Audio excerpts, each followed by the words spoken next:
Hi, നമ്മളിന്ന് discuss ചെയ്യാൻ പോകുന്നത് ഒരു ഗ്രോയിൻ ഇഞ്ചുറിനെ പറ്റിയിട്ടാണ്. അതായത് എന്താണ് ഇപ്പോൾ ഇതിനെ പറ്റി ഡിസ്കസ് ചെയ്യാൻ കാരണം എന്ന് വെച്ച് കഴിഞ്ഞാൽ നമുക്ക് കുറേ DMs വരുന്നുണ്ട്. അതായത് കുറേ പേഷ്യൻസ് ഗ്രോയിൻ ഇഞ്ചുറി വന്നിട്ട് മാറുന്നില്ല എന്നുള്ള ഒരു കംപ്ലയിൻറ്റ് പറഞ്ഞിട്ട് കുറേ പേഷ്യൻസ് നമ്മളെടുത്ത് വരുന്നുണ്ട്.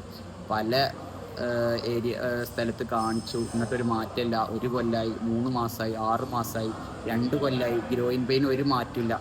അപ്പോൾ സംഭവം സത്യത്തിൽ ഇത് ഗ്രോയിൻ, അത് പൊതുവേ എല്ലായിടത്തും ട്രീറ്റ്മെൻറ്റ് എടുക്കുന്നത് എന്താ വെച്ച് കഴിഞ്ഞാൽ ഗ്രോയിൻ ഏരിയ മാത്രം ട്രീറ്റ് ചെയ്യും. എന്നിട്ട് എന്ത് ചെയ്യും, അതിനുള്ള റിഹാബും കാര്യങ്ങളും കൊടുക്കും. വീണ്ടും ഈ പ്ലെയർ എന്ത് ചെയ്യും, അല്ലെങ്കിൽ ഒരു അത്ലറ്റ് വീണ്ടും സ്പോർട്സിലേക്ക് ഇറങ്ങുമ്പോൾ അഗെയിൻ സെയിം പെയിന് സ്റ്റാർട്ട് ചെയ്യാം. പെട്ടെന്ന് 1-2 മാച്ചിന് ശേഷം തന്നെ, അല്ലെങ്കിൽ ഫസ്റ്റ് മാച്ചിൽ തന്നെ എന്ത് ചെയ്യണം, ഈ പെയിന് സ്റ്റാർട്ട് ചെയ്യണം. അപ്പോൾ ഒരുപാട് പ്ലെയേഴ്സ് ഈ ഗ്രോയിൻ ഇഞ്ചറിയും കാര്യങ്ങളും വന്നിട്ട് എന്ത് ചെയ്യുന്നുണ്ട്, അത് റിക്കവർ ചെയ്തിട്ട് പ്രോപ്പർ റിഹാബ് ചെയ്യുക. പ്രോപ്പർ റിഹാബ് പറഞ്ഞാൽ അവർ ഗ്രോയിൻ മാത്രം ഫോക്കസ് ചെയ്ത് റിഹാബ് ചെയ്യണം. അതെന്താണ് ഇഞ്ചുറി എന്ന് മനസ്സിലാവാത്തതുകൊണ്ടാണ് അങ്ങനെ ചെയ്യുന്നത്. അപ്പം അങ്ങനെ ഫോക്കസ് ചെയ്തിട്ട് ഗ്രോയിൻ മാത്രം ഫോക്കസ് ചെയ്ത് റിഹാബ് ചെയ്യുമ്പോൾ നമുക്ക് കളിക്കുമ്പോൾ എന്ത് ചെയ്യണം, വീണ്ടും ആ ഇഞ്ചുറി വരികയാണെന്ന് പറഞ്ഞിട്ട് കുറേ അധികം എന്താണ് പേഷ്യൻസ് നമ്മളെടുത്ത് വരുന്നുണ്ട്. അപ്പോൾ അതുകൊണ്ടാണ് നമ്മൾ ഈ ഒരു വീഡിയോ ചെയ്യുന്നത്. അതായത് ഫിസിയോസിനായാലും ഒരു നമുക്കൊരു ഐഡിയ കിട്ടും, എന്തുകൊണ്ടാണ് അങ്ങനെ പേഷ്യൻസ് ഫിസിയോസ് തന്നെ, നമ്മൾ അറിയുന്ന ഫിസിയോസ് തന്നെ നമ്മളോട് ഇങ്ങനത്തെ പേഷ്യൻസിന് ഇങ്ങനെ സംഭവങ്ങൾ ഉണ്ട് എന്നൊക്കെ പറഞ്ഞിട്ട് നമുക്ക് വിളിക്കലുണ്ട്. അപ്പോൾ നമ്മൾ അതിനെ പറ്റിയിട്ട് എക്സ്പ്ലെയിൻ ചെയ്ത് കൊടുക്കില്ല. അപ്പോൾ ബാക്കിയുള്ളവർക്ക് ഒരു ഉപകാരപ്പെട്ടോട്ടോ എന്ന് കരുതിയിട്ടാണ് നമ്മൾ ഈ വീഡിയോ ചെയ്യുന്നത്. അപ്പോൾ എന്താണ് സംഭവം എന്ന് വെച്ച് കഴിഞ്ഞാൽ, ഇതിൻ്റെ മുന്നേ ഇതിൻ്റെ സെയിം ഇഞ്ചുറിനെ പറ്റി ഞാനൊരു വീഡിയോ ഓൾറെഡി ഇട്ടിട്ടുണ്ട്. ആ പേഷ്യൻറ്റ് അർജൻറ്റായിട്ട് കളിക്കാൻ ഗ്രൗണ്ടിലേക്ക് ഇറക്കണം. നമ്മൾ 1.5 മാസം കൊണ്ട് ആ പ്ലെയറിനെ ഇറക്കി കളിപ്പിച്ചിട്ടുണ്ട്. പക്ഷെ അത് 1.5 മാസം കൊണ്ടൊന്നും റിക്കവറി ആവുന്ന ഒരു സംഭവമല്ല. മിനിമം ഒരു 3 മാസമെങ്കിലും നമ്മൾ പ്രോപ്പറായിട്ട് റിഹാബ് ചെയ്താൽ മാത്രമാണ് ഇതിന് റിക്കവറി ആവുള്ളൂ. ഇതെന്താണ് പ്രോപ്പറായിട്ട് ഞാൻ പറഞ്ഞത്. എക്സാമ്പിൾ ഇപ്പോൾ നമുക്ക് പ്യൂബിക് ബോൺ ഫിസിയോസിനൊക്കെ മനസ്സിലാവണം. പ്യൂബിക് ബോൺ നമ്മളെ ഈ പെൽവിസിൻ്റെ ഏരിയയിലുള്ള ബോൺ, അതിവിടെ പ്യൂബിക് സിംഫൈസിസ് എന്ന് പറഞ്ഞൊരു സംഭവമുണ്ട്, ഒരു കാർട്ടിലേജനസ് ജോയിൻറ്റ്.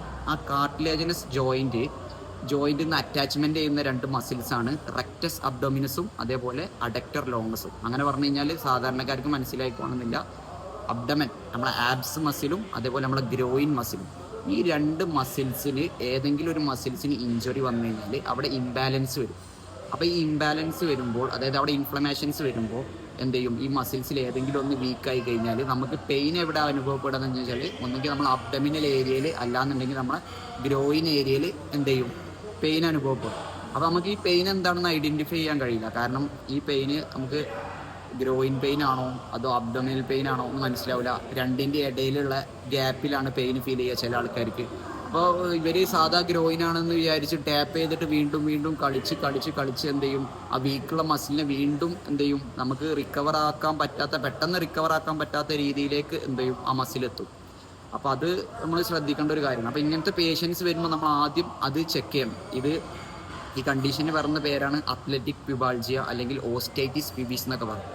അപ്പോൾ ഇതൊരു ഗ്രോയിൻ ഇഞ്ചുറി ആയിട്ട് നമ്മൾ കണക്കാക്കരുത്. അത് നമ്മളൊരു ഇംബാലൻസ് ആണ്. അതായത് ഗ്രോയിൻ മസിലിൻ്റെയും അതേപോലെ അബ്ഡോമിനൽ മസിലിൻ്റെയും ഇംബാലൻസ് വഴി പ്യൂബിക് ബോണിന് ഉണ്ടാകുന്ന ടിൽറ്റ്, ആ ടിൽറ്റ് സംഭവിക്കുമ്പോഴാണ്, അതായത് ഏതെങ്കിലും ഒരു മസിൽ, ഇപ്പോൾ എക്സാമ്പിൾ ഇത് അബ്ഡോമിനൽ മസിൽ, ഇത് ഗ്രോയിൻ മസിൽ, ഇവിടെ നടുവിലാണ് പ്യൂബിക് സിംഫൈസിസ്. ഈ പ്യൂബിക് സിംഫൈസിസിനെ അബ്ഡോമിനൽ മസിൽ മേലോക്കും അഡക്ടർ മസിൽ, അതായത് ഗ്രോയിൻ മസിൽ അടിയിലേക്കും വലിക്കുമ്പോഴാണ് എന്ത് ചെയ്യുന്നത്, ഇത് ബാലൻസ് ആയി നിൽക്കുന്നത് ഒരേ പവറിൽ.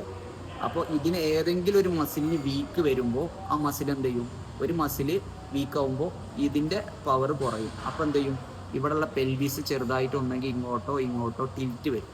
അപ്പോൾ ഇതാണ് ഇതിൻ്റെ ഒരു കാരണം, എത്തിയോളജി. അതായത് ഇൻഫ്ലമേഷൻസ് ഉണ്ടാവും അവിടെ. അപ്പോൾ അതിനെ നമ്മൾ ട്രീറ്റ്മെൻറ്റ് ചെയ്യേണ്ടത് മെയിനായിട്ട് ഗ്രോയിൻ മാത്രം സ്ട്രെങ്ത് ചെയ്ത് കഴിഞ്ഞാൽ ഒരു റിസൾട്ട് നമുക്ക് ഉണ്ടാകാൻ പോകുന്നില്ല. അപ്പോൾ ഒരു പെയിന് കുറയുന്നല്ലാതെ നമുക്ക് എന്ത് ചെയ്യാൻ പറ്റില്ല, ആ പ്ലെയറിനെ റിട്ടേൺ ടു സ്പോർട്സിലേക്ക് ഇറക്കാൻ പറ്റും.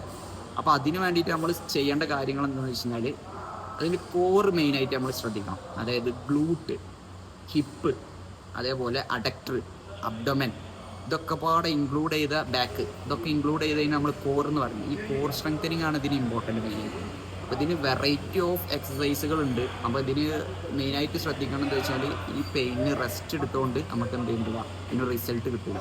റെസ്റ്റ് വിത്ത് exercise, okay, high intensity exercise അല്ല, റെസ്റ്റ് വിത്ത് റിഗ്രഷൻ രീതിയിലുള്ള, അതായത് പെയിൻ ഫ്രീ റേഞ്ചിലുള്ള എക്സസൈസ്. എന്നാൽ ചെറിയ രീതിയിലുള്ള പെയിൻ ഉണ്ടാവും, അത് നമുക്ക് അഡാപ്റ്റ് ആവുന്ന രീതിയിലുള്ള ഒരു പെയിൻ ആയിരിക്കും. അതിൻ്റെ അപ്പുറത്തുള്ളൊരു പെയിൻ നമുക്ക് എന്ത് ഹൈ ഇൻറ്റൻസിറ്റി കൊടുക്കാൻ കഴിയില്ല. അപ്പോൾ അതൊരു സ്റ്റെപ്പ് ബൈ സ്റ്റെപ്പായിട്ട് ചെയ്യേണ്ട ഒരു പ്രൊസീജിയറാണ്. അപ്പോൾ അതിന് ധാരാളം എക്സസൈസ് ഉണ്ട്. അപ്പോൾ എല്ലാ എക്സസൈസും നമുക്ക് കൊടുക്കാനും പറ്റില്ല.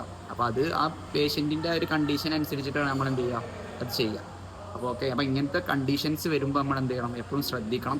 അത് ഗ്രോയിൻ ഇഞ്ചുറി ആണോ ഇനി വല്ല വേറെ ഇഞ്ചുറിയിലേക്ക് ഉള്ള സംഭവം ആണോ എന്നുള്ളത് നമ്മളെപ്പോഴും വേർതിരിച്ച് കാണാൻ കഴിയണം. അപ്പോൾ തന്നെ നമുക്ക് എന്ത് ചെയ്യും, ഒരുവിധം റിസൾട്ട് ആ ഇഞ്ചുറിമ കിട്ടും. അത് മിക്ക ആൾക്കാർക്കും ഈ ഇഞ്ചുറി ട്രീറ്റ്മെൻറ്റ് ചെയ്തിട്ട് റിസൾട്ട് കിട്ടാത്ത ഇഞ്ചുറി ആയതുകൊണ്ടാണ് ഞാനിപ്പോൾ ഈ ഒരു ഇഞ്ചുറിനെ പറ്റിയിട്ട് കൂടുതലായിട്ട് ഡീറ്റെയിൽ ആയിട്ട് പറയുന്നത്. ഫിസിയോസിനൊന്ന് ഉപകാരപ്പെട്ടോളും എന്ന് കരുതിയിട്ടുള്ളൊരു വീഡിയോ ആണ്. Okay, thank you.